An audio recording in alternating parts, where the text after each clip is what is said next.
today I'm going to show you a very simple exercise that's based on a dominant seventh chord arpeggio shape in the right hand. And the purpose of this exercise is to get you used to playing the same shape in different regions of the board where the frets are further apart and closer together. I'll start by showing you the shape here, and depending on your tuning, you're going to be playing this in different keys. For me, I'm playing it in E. Okay, so that means I'm going to start on an E on fret 12 here. If you're in match reciprocal tuning, then that note is going to be a D on your instrument. Okay, and if you want to play on baritone melody tuning, then just move down a string and start with a B instead. So here we go. We're going to play the root with the third finger, the major third with the second finger, the fifth with the first finger, and then the dominant seventh with the third finger. And again, those notes are root, major third, fifth, dominant seventh. And what you'll notice is when I play this note with my third finger, I'm not trying to stretch my hand out to play the shape of the arpeggio. I don't need to do that. I'm just going to move up and down the string. Hand movement is something I teach in all my videos, and it really helps to keep your hand relaxed. So you don't have to stretch your fingers out to play this shape. So first I'm going to play it with an E in the bass, and I'm going to use my my chromatic scale fingering in the bass. I'm going to follow along as I move the chord around. So if I play E, and then with my first finger, second finger plays the F, first finger plays the F sharp, second finger plays the G, first finger plays G sharp, second finger plays the A, and then the third finger is going to play the A sharp before we jump back here to play the B with our index finger here. So here we go. I'm just going to play it very simple arpeggio shape. And again, you'll notice I'm not stretching my hand out, keeping it relaxed. Another thing you might notice is that I'm not trying to play this fifth with my index finger arched like this. I don't need to. I can keep my hand very relaxed and play more with the flat of my finger. I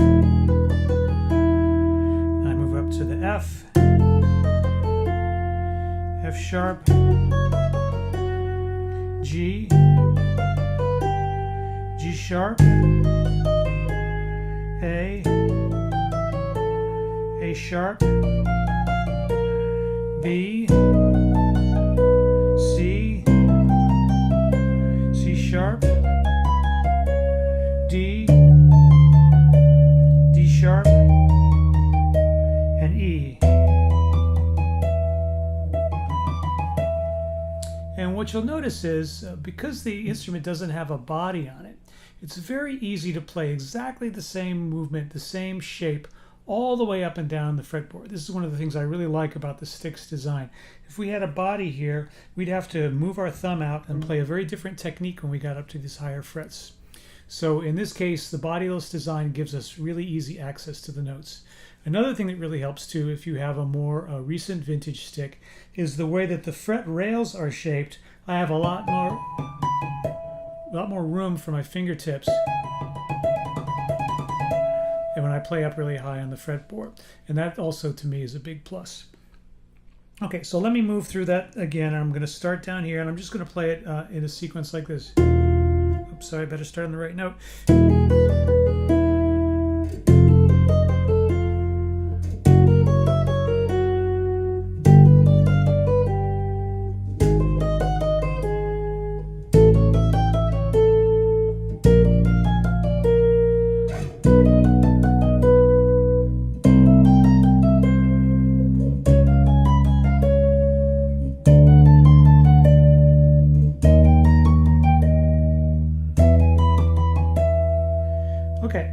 So that's a pretty simple exercise. There's not really that much happening in the left hand. So we could take this exercise and we can turn it into a little bit of an independence exercise. I'm going to play a triplet in my right hand.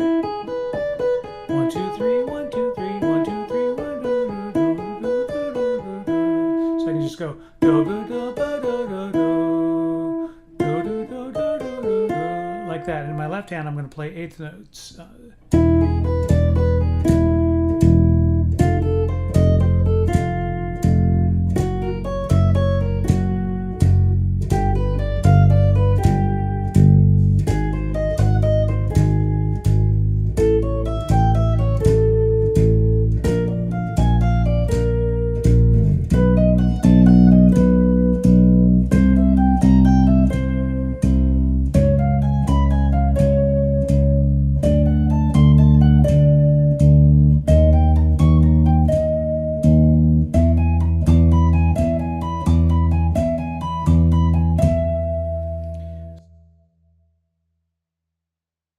Now let's get to the tap twister part of this exercise, which is we're going to make the right hand more complicated.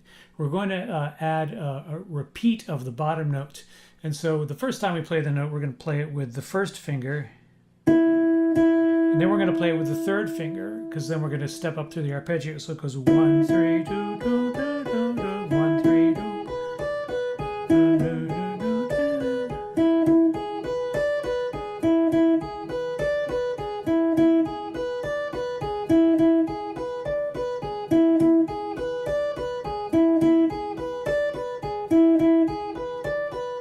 Now I could play the note with my third finger. I could go.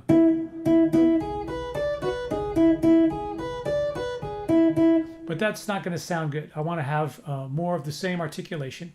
So I want to play with my third finger, first finger followed by the third finger. So.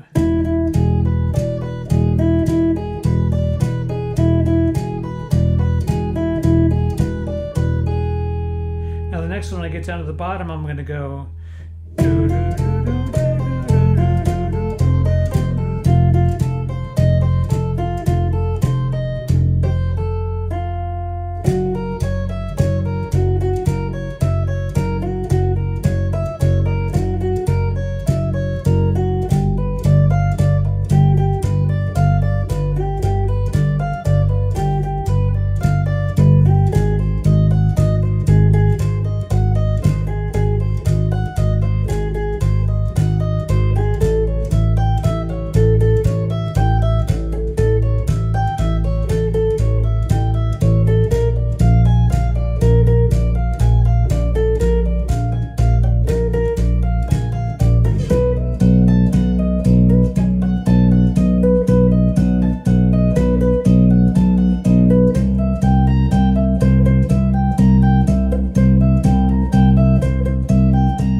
Having all that room between the frets, and I love having easy access for my thumb here. So